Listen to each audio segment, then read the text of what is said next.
Hi everyone, good afternoon. I Neha Gupta welcome you all to my YouTube channel Study Meet Neha. तो friends, आज की जो हमारी Indian polity की class 37 रहने वाली है, तो आज की क्लास में हम क्या डिस्कस करेंगे। हमने पिछली 2 क्लासेस से अपना directive principles of state policy का टॉपिक शुरू करा है, डीपीएसपी का टॉपिक हमने शुरू करा है एंड हमने देखा है कि उसके जो प्रोविजंस हैं वो कॉन्स्टिट्यूशन में आर्टिकल 36 से लेकर 51 तक है। तो इन टोटल ये 16 आर्टिकल्स हो गए जिसमें डीपीएसपी के बारे में इन्फो दी गई है। तो हम कैसे पढ़ेंगे इन 16 आर्टिकल्स को। आज की क्लास में हम 8 आर्टिकल्स पढ़ेंगे एंड जो कल की क्लास रहेगी उसमें हम बाकी के बचे हुए 8 आर्टिकल्स को डिस्कस करेंगे। तो जो सबसे पहला आर्टिकल है आपका, आर्टिकल 36।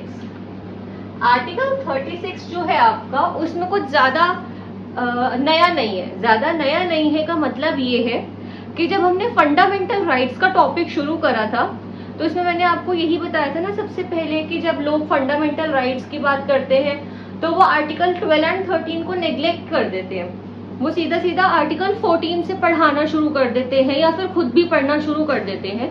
12 एंड 13 को इतने मायने नहीं दिए जाते हैं, बट हमने 12 एंड 13 आर्टिकल को डिस्कस करा था। तो जो आर्टिकल 12 था उसमें ये बताया गया था कि जो वर्ड हम यूज करते हैं स्टेट, उसको किस तरीके से डिफाइन करा जाता है। तो जो आपका आर्टिकल 36 भी है, it is somewhat similar to article 12 of the Indian constitution. इसमें भी आपकी जो स्टेट है उसको डिफाइन करा जाता है। तो स्टेट को किस तरीके से डिफाइन करा जाता है, जब हम यूज करते हैं वर्ड स्टेट तो हम जनरली क्या मतलब समझते हैं उससे कि गवर्नमेंट हो गया, पार्लियामेंट हो गया, सबऑर्डिनेट गवर्नमेंट बॉडीज हो गई, म्यूनिसिपैलिटीज हो गई, पंचायत हो गई, वो सारी अथॉरिटीज हो गई जो गवर्नमेंट के अंडर काम करती है, या फिर वो सारी प्राइवेट बॉडीज हो गई जो गवर्नमेंट के बिहाफ पर काम करती है। तो यही है आपका आर्टिकल 36। उसके बाद अगला आर्टिकल जो हम डिस्कस करते हैं that is article 37। For more information regarding article 36 you may refer to the corresponding classes of fundamental rights जिसमें हमने आर्टिकल 12 डिस्कस करा है।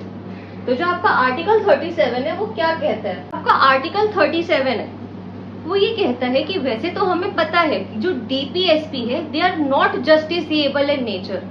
तो इसका मतलब क्या हो गया कि कोई भी जस्टिसेबल जब हम बोलते हैं फंडामेंटल राइट्स के कॉन्टेक्स्ट में, तो हमारा ये मतलब होता है कि एक तरीके की कंपल्जन बन जाती है on the part of the state and other individuals कि हम उसको अच्छे से फॉलो करे ही करे, नहीं तो जो अग्रीव्ड पर्सन है वो कोर्ट में जाकर इस चीज की अपील लगा सकता है।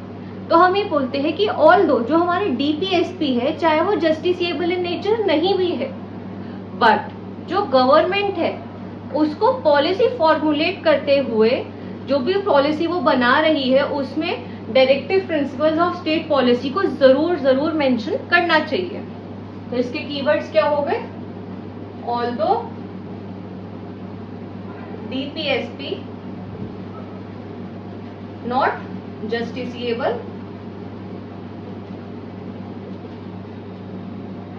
still government has to incorporate them in their policies necessarily। ये हो गई आपकी शॉर्ट डेफिनेशन ऑफ आर्टिकल 37। अब जो आपका आर्टिकल 38 है वो क्या कहता है। आर्टिकल 38 आपका ये कहता है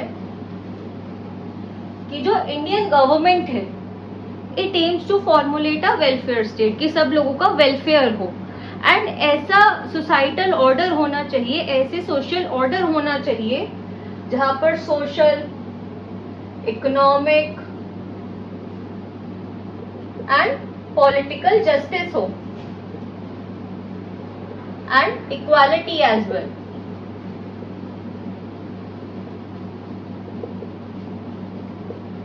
ये तो हमने क्या बात करी कि ऐसा सोशल ऑर्डर होना चाहिए, मतलब सोसाइटी इस हिसाब की होनी चाहिए हमारी।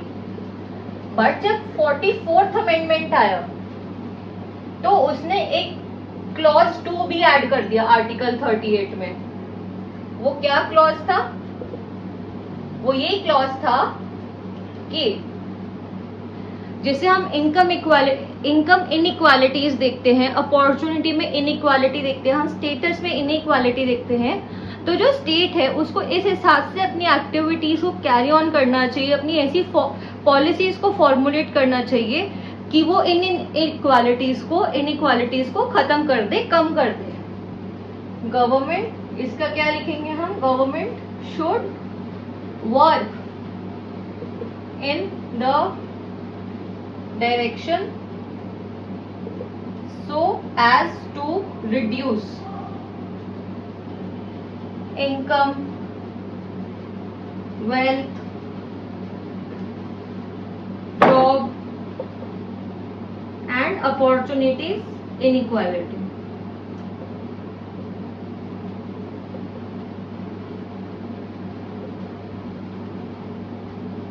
तो ये हो गया आपका article 38। Now we move on to article 39 of the constitution. जो आपका आर्टिकल 39 है वो बहुत ज्यादा इंपॉर्टेंट है।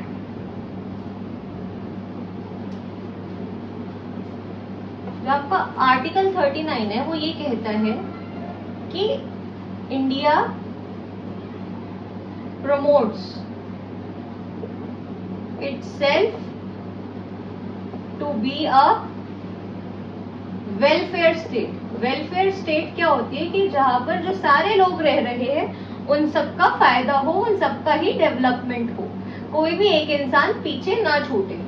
एंड जो इसके अंदर के और प्रोविजंस है वो किससे मिलते जुलते हैं? जब हमने directive principles of state policy की इन जनरल बात करी थी, एंड आप ये ध्यान रखिए कि जो कल हमने क्लासिफिकेशन पढ़ी थी तो उसमें जो हमने सोशल एंड इकोनॉमिक प्रिंसिपल्स पढ़े थे, तो जो आपका आर्टिकल 39 है जिसके अंदर के पॉइंटर्स है वो उनसे बहुत ज्यादा सिमिलर है। उसमें क्या है कि सबको इक्वल अपॉर्चुनिटीज होनी चाहिए, लाइक जॉब अपॉर्चुनिटीज होनी चाहिए, इक्वल पे होना चाहिए,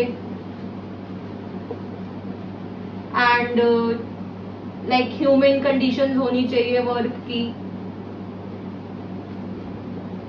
and there should be no exploitation।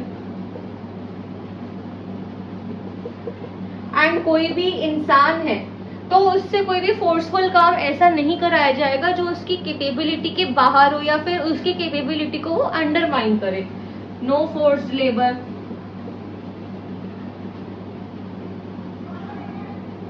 And moreover जो आपकी 42nd अमेंडमेंट हुई कॉन्स्टिट्यूशन में, उससे क्या ऐड हुआ? आर्टिकल 39 में एक और प्रोविजन ऐड हो गया, आर्टिकल 39 पार्ट ए जिससे हम कहते हैं 39A ऐड हुआ। इसमें क्या बोला गया कि government should work in the direction to provide social justice, social and equal justice to all citizens, and it should provide free legal aid to the poors and needy. And इसी context में आपका क्या आया? Legal service authorities act 1987, legal service authority act 1987 आया। ये मैंने ऊपर लिखा है, बट ये आप ना आर्टिकल 39 के अंडर इंक्लूड कर देना। मैंने ऐसे आपके लिए बना दिया है। तो आर्टिकल 39 यही कहता है कि सबको एडिक्वेट लाइवलीहुड अपॉर्चुनिटीज मिलनी चाहिए, मतलब सबको इक्वल एंड जस्ट अपॉर्चुनिटीज मिलनी चाहिए। एंड जो मोस्ट इम्पोर्टेंटली जो कंसंट्रेशन ऑफ वेल्थ होता है वो सिर्फ कुछ ही लोगों के हाथ में नहीं होना चाहिए। Wealth should be distributed equally and in a just manner. तो दिस वाज योर आर्टिकल 39। अभी तक हमने आर्टिकल 36, 37, 38 एंड 39 डिस्कस कर लिए। अब मैं एक बार ये वाला बोर्ड इरेज करूंगी but I will give you a picture of this board in my Telegram channel, so you can make your notes accordingly. तो उसके बाद हम अभी अपने 4 और बचे हुए आर्टिकल्स आज की क्लास के डिस्कस करते हैं. Now we will be discussing article 40 under DPSP. Article 40 is like very simple. ये आपकी पंचायत, विलेज पंचायत के बारे में बात करता है. विलेज पंचायत का जो प्रिंसिपल था वो हमने गांधीयन प्रिंसिपल में पढ़ा था ना कल, क्लासिफिकेशंस ऑफ DPSP में. तो देखो वो यहाँ पर इनकॉर्पोरेट हो गया. तो जो आपका आर्टिकल 40 है वो विलेज पंचायत के बारे में बात करता है. वो कहता है कि जो विलेज पंचायत है वो एडिक्वेटली सेटअप होनी चाहिए. सेटअप होने के साथ साथ मोर इम्पोर्टेंटली उनको पावर्स ठीक से दी जानी चाहिए, सो दैट वो सेल्फ गवर्निंग यूनिट्स की तरह काम करें. एंड जो हमारा पार्ट 9 आया कॉन्स्टिट्यूशन में, जिसमें ये पंचायत के बारे में ऐड हुआ, तो वो कौन सी अमेंडमेंट के थ्रू आया? पार्ट 9 में अब पंचायत का जिक्र है ना, कॉन्स्टिट्यूशनल अमेंडमेंट में 1992 में, and it was the constitutional amendment. इसी अमेंडमेंट में आया 73rd अमेंडमेंट. ये हो गया आपका आर्टिकल 40. इसके बाद क्या है आपका article 41. Article 41 talks about right to health, education and public health. इसमें ये कहता है कि जो हमारी गवर्नमेंट है with the help of its adequate economic resources, जो भी उसके पास एट प्रेजेंट इकोनॉमिक रिसोर्सेज है, फंड है, उससे उसे ऐसा काम करना चाहिए कि जो भी थोड़े वीकर सेक्शन है, पर्टिकुलरली जैसे अनएम्प्लॉयड लोग हो गए, ओल्ड एज पीपल हो गए, जो बीमार है वो हो गए, जो किड्स है वो हो गए, या फिर जो डिसेबल्ड लोग होते हैं वो हो गए, तो उन सब के लिए ऐसे प्रोविजंस बनाने चाहिए so that the right to health, education and public health doesn't get violated. Right to health, education, public health, ये इसका एक पॉइंटर हो गया. एंड ये सब किस हिसाब से होगा? With the present economic resources of government.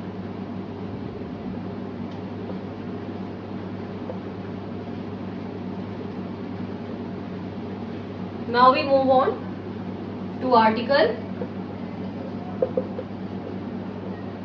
42. Article 42 क्या कहता है? आर्टिकल 42 क्या कहता है कि state shall work in the direction to create just and human working conditions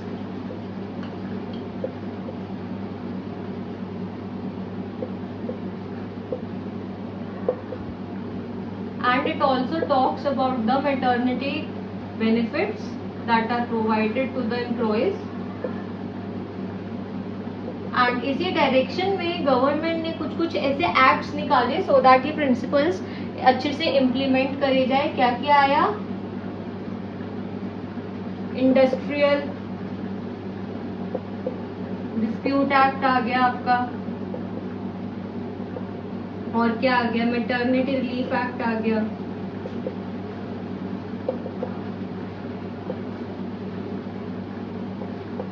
और क्या आ गया आपका? मिनिमम वेजेस एक्ट आ गया कि जो इंसान काम कर रहा है कि उसको इतने तो पैसे मिलने ही मिलने चाहिए.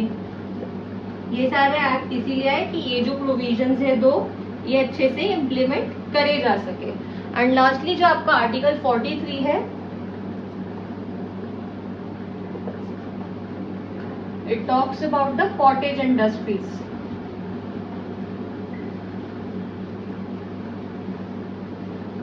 that are set up in the rural areas. ये भी हमारा एक तरीके का गांधीयन प्रिंसिपल था जो हमने कल की क्लास में पढ़ा था.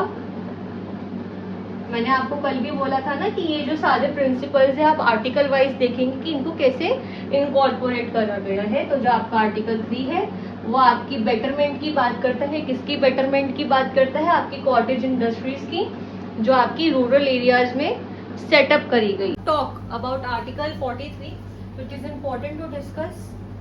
43A also, and it was incorporated by 42nd constitutional amendment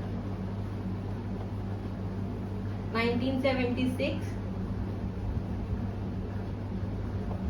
and ये किस बारे में बात करता है कि स्टेट को ऐसे प्रोविजंस बनाने चाहिए जिससे जो वर्कर्स है इंडस्ट्री के या फिर किसी कंपनी के, उनको भी कंपनी के मैनेजमेंट में एक से दी जाए। उनको भी पता होना चाहिए ना कि कंपनी में क्या चल रहा है क्या नहीं चल रहा है। उनके ऊपर सीधा और सीधा बस कोई भी रूल बना उनको थोप दिया, ऐसा नहीं होना चाहिए। तो they should also participate in the companies और इंडस्ट्रीज और any kind of associations management. So friends, this was your class 37 in which we discussed 8 articles, article 36 to article 43। हमने इसमें अलग अलग प्रोविजंस की बात करी डीपीएसपी की, and we find a similarity between the classifications that were discussed earlier. तो उसमें जो जो प्रिंसिपल्स थे अब हमने देखा कि वो कैसे कैसे आर्टिकल्स में इनकॉर्पोरेट करे गए हैं। जो कल की भी क्लास रहेगी उसमें भी हम 8 और बचे हुए आर्टिकल्स को डिस्कस कर लेंगे। तो हमारा आर्टिकल 36 से लेकर 51 तो कंप्लीट हो जाएगा। एंड आई होप कि आप सभी को ये सब कुछ समझ आ रहा हो। अगर आपके पास किसी भी तरीके की कोई क्वेरी है, सजेशन है, तो वो आप प्लीज़ कमेंट सेक्शन में लिखकर ज़रूर कम्युनिकेट करें। एंड आप प्लीज़ चैनल को सपोर्ट करें, इसे सब्सक्राइब करें, वीडियो को भी लाइक और शेयर ज़रूर करें। Thank you so much.